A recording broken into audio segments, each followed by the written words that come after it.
Alright, तो आ गई हूँ मैं वापस the sun from another star के नेक्स्ट पार्ट को लेकर। तो जब आदित्य दाऊ से बात करने के लिए उसके रूम पर आके डोर नॉक करता है, दाऊ उसे देखकर उसके मुंह के ऊपर ही डोर बंद कर देता है और वापस आकर अपनी हॉरर मूवी देखने लगता है। और इधर आदित्य गुस्सा होकर नॉर्थ को कॉल करता है। नॉर्थ, तुम्हारे फ्रेंड ना बहुत बदतमीज़ है। मैं उसके पास आया था हेल्प मांगने के लिए और वो है कि मेरे मुंह के सामने डोर बंद कर दिया।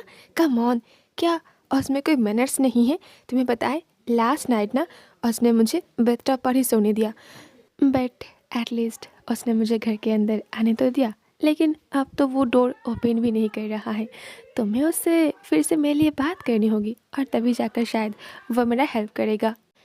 तो उनसे बात ख़त्म करके नॉर्थ दाव के पास टेक्स्ट करता है। दाव, तुम ना सच में बहुत अजीब हो। दाव उसे रिप्लाई करता है, क्यों, क्या हुआ? क्या तुम फिर से उस पर्सन के बारे में बात करने वाले हो?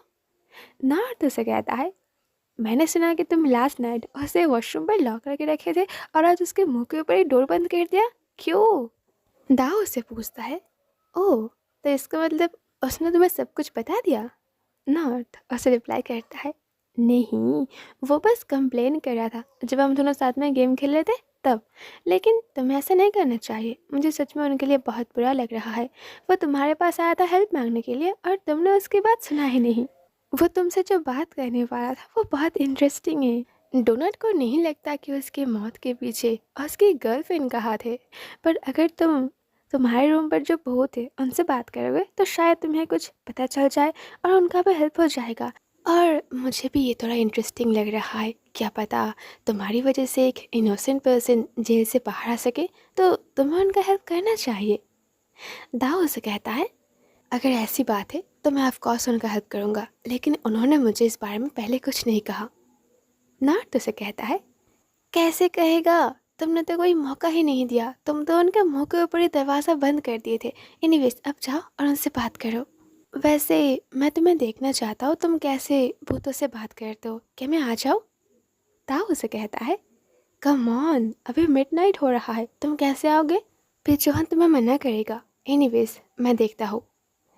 फिर वो उसे टेक्स्ट करना बंद करके अगेन मूवी देखने बैठ जाता है। उसे कोई फ़र्क ही नहीं पड़ता कि शायद आदित्य अभी भी बाहर खड़ा हुआ है।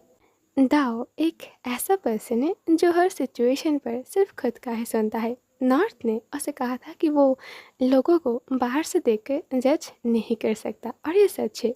दाव को लोग चाहे कुछ भी कहे उसे कोई फ़र्क नहीं पड़ता, वो वही करता है जो उसका मन है। उसे लगता है अगर नेक्स्ट जन्म में वो एक बैक्टीरिया होकर जन्म लेगा तो वो कुछ भी नहीं कर पाएगा, और इसीलिए अगर इस जन्म में वो इंसान है तो वो सब कुछ करेगा जो वो करना चाहता है। उसे फॉरेस्ट और हिल पसंद है, उसे अकेले घूमना जाना पसंद है, उसे ड्रिंक पीना पसंद है, लेकिन जो कुछ भी वो सिर्फ अकेला ही करना चाहता है, उसे किसी दूसरे का साथ नहीं चाहिए। उसने अपने हाथों पर उसकी पसंदीदा एक टैटू बनाया है और वो है एक स्टार। इन फ्यूचर उसका मन है कि वो अपने हाथों पर एक white eagle, rose and butterfly का टैटू बनाए जो उसकी डैड, मॉम और ग्रैंड माँ के नाम का मीनिंग है। उसे हर वक्त अपने लाइफ में कुछ इंस्पिरेशन चाहिए, विदाउट इंस्पिरेशन वो काम नहीं कर सकता, और इसीलिए कभी कभी वो न्यू एक्सपीरियंस करने के लिए अकेला ही घूमने चला जाता है। अगर उसके पास पैसे और मनी होता तो वो बहुत दूर दूर तक चला जाता। एनीवेज, अब तक शायद आदित्य अपने रूम पर चला गया होगा। दाओ अपने ब्रेसलेट को ओपन करता है एंड साथ ही साथ उसे बहुत सारी एनर्जीज फील होता है। तब तक डोनट उसके पास आकर बैठा हुआ था। वो उसे कहता है, वॉशरूम पर मत जाना, फिक्रीम अभी बहुत गुस्से में है।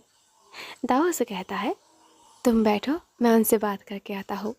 फिर जब वो वॉशरूम पर जाता है, फिक्रीम बहुत ज़ोर से रो रही थी और साथ ही साथ बहुत ज़ोर से चीख भी रही थी।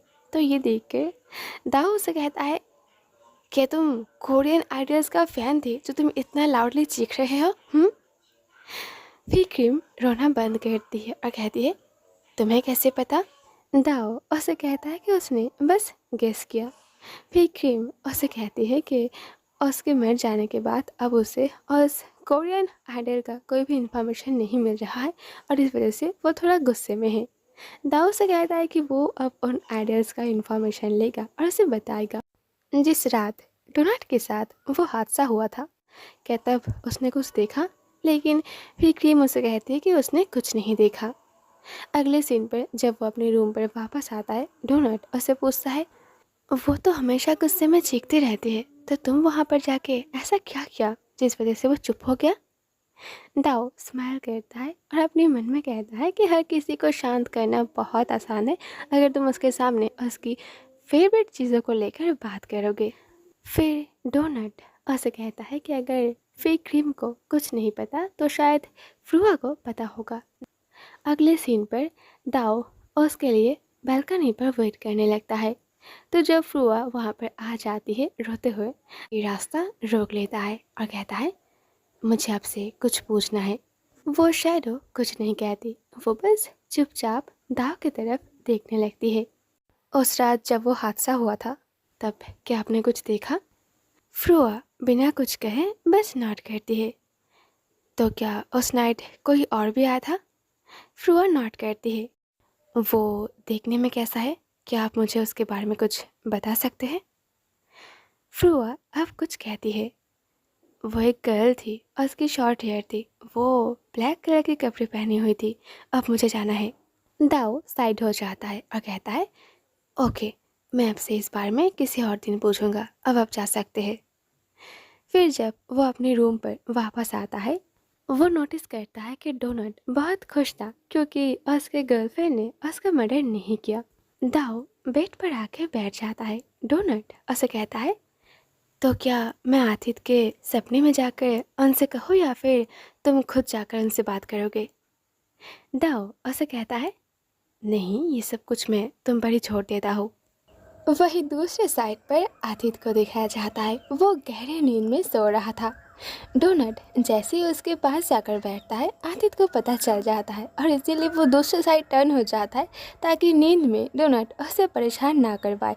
लेकिन वो जैसे ही दूसरी ओर टर्न करता है, डोनट उसकी हैंड को होल्ड कर लेता है। सपने में भी तुम मुझे इग्नोर कर रहे हो? आतिथ इरिटेट होकर उसे कहता है, क्या तुम मुझे चैन से सोने नहीं दोगे? अब क्या? डोनट उसे कहता है, दाव से मुझे पता चला वो मेरा गर्लफ्रेंड नहीं थी, कोई और था। आदित्य उसे कहता है, ओके ओके ठीक है, अब मुझे सुने दो। हे, मुझे प्रूफ मिल गया है, क्या तुम मेरी गर्लफ्रेंड के पास जाकर उसे कहोगे कि वो गुनहगार नहीं है? आदित्य उसे कहता है, हाँ ठीक है, मैं चला जाऊंगा, अब मुझे सोने दो। दूसरे सीन पर आदित्य मीना से मिलने जाता है। मीना जब उसके सामने आकर बैठती है, उसके चेहरे पर चोट का निशान था। तो ये देखकर आदित्य उससे पूछता है, तुमने क्या किया? मीना उसे कहती है, मैंने कुछ नहीं किया।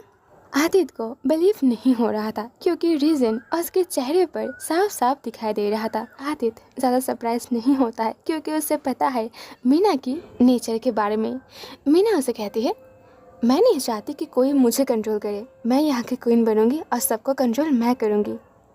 आदित्य उसे कहता है, ओके फाइन, तुम्हें जो करना है तुम कर लेना। अभी सुनो, तुम निर्दोष हो। आई न्यू इट, मुझे पता था। मीना इतनी लाउडली कहती है कि ऑफिसर जो पास में बैठा हुआ था वो उसकी तरफ देखता है। तो मीना उनकी तरफ देखकर एक अजीब सा स्माइल करती है। मुझे पता था मैं गुनहगार नहीं हूँ। तुम्हारा शुक्रिया इतनी अच्छी न्यूज़ देने के लिए। वैसे वो पर्सन कौन है जो उस नाइट आया था? आदित्य ऐसे कहता है, ये तो मुझे नहीं पता, मैं अपने नेबर से पूछा था तो उसने कहा कि उस नाइट एक लड़की आई थी और उसकी शॉर्ट हेयर थी और वो एक ब्लैक कलर के कपड़े पहन कर आई थी।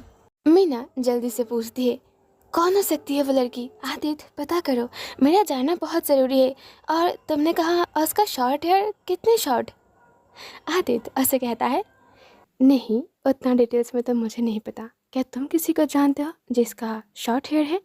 मीना थोड़ा सोचती है और कहती है कि हाँ, उसे 2% के बारे में पता है लेकिन वो शॉर्ट नहीं है। आदित्य उसे पूछता है, उस नाइट ड्रंक होकर जब तुम घर आए थे तुमने डोर लॉक किया था? मीना उसे कहती है कि नहीं, वो ड्रंक थी और इसीलिए उसने शायद डोर बंद करना भूल गया था। आदित्य उसे कहता है, तब तो हर किसी के लिए बहुत आसान था उस नाइट तुम्हारे घर जाना। मीना उसे कहती है, मुझे नहीं पता, तुम्हें तानफा को यहाँ पर बुलाना चाहिए, शायद वो भी कुछ हेल्प कर पाता। आदित्य गुस्सा हो जाता है और कहता है, लिसन, अगर तुम्हें ऐसा लगता है कि मैं तुम्हारा हेल्प नहीं कर सकता तो मैं दोबारा यहाँ नहीं आऊँगा।